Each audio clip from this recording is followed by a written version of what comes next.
Bonjour à toutes et à tous, bienvenue. Si vous nous rejoignez, vous êtes sans doute de retour chez vous et c'est tant mieux car il vaut mieux rester au chaud. Les averses sont de retour après les brèves éclaircies de ce début de semaine. La grisaille est de retour dans le nord et le Pas-de-Calais et les températures toujours assez faibles, seulement 9 petits degrés en moyenne pour ce mercredi. Les titres et la suppression des contrats aidés, la disparition de la taxe d'habitation, ce sont là deux problèmes qui inquiètent grandement les maires en France. L'Association des maires du Nord en a d'ailleurs fait son thème principal, c'était hier, lors de la réunion de nouvelle année. Il reste cependant confiant ces maires pour l'année 2018. Si le gouvernement affirme qu'il ne baissera pas les dotations, eh bien, les élus attendent aujourd'hui du concret et ils l'attendent grandement. Nicolas Lebas est le président de l'Association des maires du Nord. Il était pour vous au micro de Brio-Gorchy. Le bilan de l'année 2017 est très particulier pour l'Association des maires du Nord puisque son président, Patrick Masclet, qui était très respecté de nos collègues, est malheureusement décédé. Et avec quelques collègues, nous avons souhaité à la rentrée 2017 relever le gant pour porter le flambeau de l'Association des maires du Nord dans un contexte où il y a eu beaucoup de changements politiques. Et nous sommes très vigilants sur les annonces formulées par le gouvernement, notamment à l'égard des moyens, puisque c'est ce qui est essentiel pour conduire nos politiques dans les territoires. Nous ne voulons pas de baisse de dotation comme nous l'avons connu avec le précédent gouvernement. Une escroquerie. Un couple d'Avelin et leurs 3 enfants affirment se retrouver aujourd'hui presque à la rue. Benoît Losfeld et son épouse ont lancé un programme de construction de leur maison. C'était il y a 2 ans.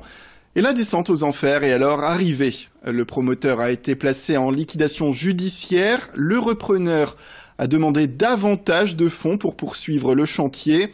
Mais comme cela ne suffisait pas, eh bien des défauts majeurs ont été constatés par la famille et l'entreprise ne veut rien entendre, elle ne veut pas procéder aux réparations. Au total, Benoît Losfeld affirme avoir déboursé 125 000 € pour rien.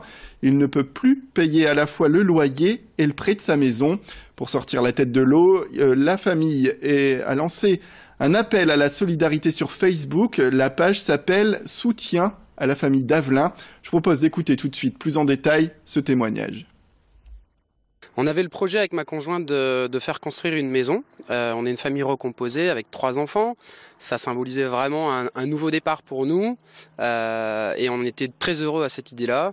Malheureusement, c'est devenu un cauchemar quasiment depuis 2 ans. Après la signature du contrat, on nous demandait de verser un premier acompte. Ce qu'on a fait. Normalement, il était stipulé que dans les semaines qui suivent, ça devait commencer et finalement, ça n'a jamais commencé. Le patron nous a rencontrés nous expliquant que la société allait changer de nom parce qu'il y avait un concurrent qui avait un nom un peu identique. Nous, ça nous a un peu inquiétés, c'est vrai, mais il nous a vraiment rassurés, il nous a dit vous inquiétez pas, on va la poursuivre. Sauf que ce qui s'est finalement passé par la suite, c'est qu'ils nous ont fait signer du coup un devis sur la deuxième société en nous disant qu'elle était liquidée la première et que forcément avec un acompte de 45 000 € en moins, on ne pourrait pas terminer la maison, qu'il fallait être sérieux, réfléchir un petit peu et donc accepter cette nouvelle offre, moyennant bien évidemment des prestations en moins. Et si on voulait que ça commence, à ce moment-là, il fallait payer des factures et on a payé 2 factures d'un montant de 55 000 et 22 000 €. Ensuite, après avoir réglé acompte plus facture, on était content parce que il y a les premiers engins qui sont venus sur le terrain et comme c'est une construction qui est assez rapide, à ossature métallique, des dalles de béton pré-usinées, en 3-4 jours, toute l'ossature de la maison était montée et nous, visuellement, on était rassurés puisqu'on le voyait. Mais on a vite déchanté parce que on s'est rendu compte qu'il y avait des problèmes de fondation, des dalles qui ne reposaient pas complètement sur les longrines. On nous a expliqué que c'était assez courant dans le milieu du bâtiment. Le deuxième gros problème, c'est qu'ils n'ont pas implanté la maison correctement, ils n'ont pas pris de géomètre et ils ont creusé chez le voisin. Donc ça a posé des problèmes avec le voisinage qu'on a essayé de régler. On a finalement réussi.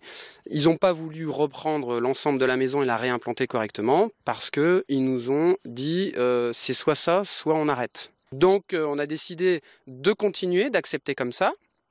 Parce que nous, la priorité, c'était vraiment d'avoir la maison pour nos enfants. On a décidé de continuer, mais le constructeur est revenu vers nous en nous expliquant que le deuxième devis qu'on avait signé avec la personne qui l'avait embauché, que finalement on n'avait pas droit de signature et que ça ne valait rien et que du coup on n'était plus du tout en lien avec cette société.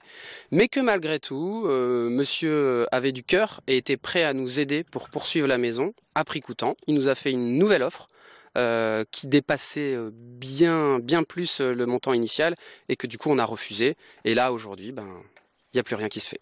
Aujourd'hui, on est dans une situation qui est très compliquée avec ma conjointe parce que c'est un peu les montagnes russes au niveau de l'émotion, dans le sens où on a eu beaucoup d'espoir, on a eu beaucoup de promesses, et puis finalement ça s'est toujours avéré faux puisque ça n'a jamais avancé. On s'est dit, on n'a plus le choix. Pour nos enfants, on veut pas qu'ils soient à la rue, il faut qu'on trouve une solution. Et un soir de la semaine dernière, on s'est dit, on va mettre une publication sur Facebook, déjà pour prévenir les gens, parce qu'on n'est pas les seuls dans cette histoire. Il y en a d'autres aussi qu'on connaît, qui sont dans la même situation que nous. Malheureusement, nous, c'est la pire. Voilà, c'est comme ça, mais on veut prévenir les gens que dans la construction, il y a des charlatans, il y a des escrocs. Et puis le deuxième axe, c'était surtout qu'on appelle à l'aide des gens, des artisans, des entreprises qui puissent nous venir en aide parce que notre budget restant ne nous permet pas de terminer la maison. Voilà, et la page Facebook, on la rappelle, si vous souhaitez leur venir en aide, c'est Soutien à la famille d'Avelin. Les personnes en situation de handicap peuvent compter sur l'association Access Tourisme, sachez-le. C'est une association qui a été créée par Sofiane El Kraoui pour un tourisme qui se veut ouvert à tous. Le jeune homme originaire de l'Homme veut porter son action au plus haut et pour cela, il a décidé pendant 3 semaines de faire un tour de France. L'objectif est, durant son passage dans les villes de France, de sensibiliser les maires sur l'accessibilité pour les personnes handicapées. Il s'arrêtera pour cela 2 jours à chacune de ces étapes. Et il sera accompagné d'ailleurs par une personne de la structure La Vie Devant Soi, où il vit à l'Homme. C'est un foyer qui pousse les résidents à l'autonomie et à la création de projets personnels. D'ailleurs, nous avons rencontré cette aide qui parle du projet plus en détail.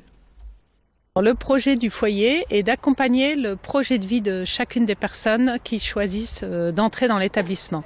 C'est d'abord un lieu de vie, on a 30 lits d'hébergement et on a 10 places en situation d'accueil de jour. Et donc la personne reconstruit son projet de vie avec son handicap et donc essaye aussi de développer au maximum son autonomie et également construit aussi les liens sociaux et les liens de vie dont elle a besoin et plus particulièrement les liens avec la famille. Et tout de suite vos prévisions.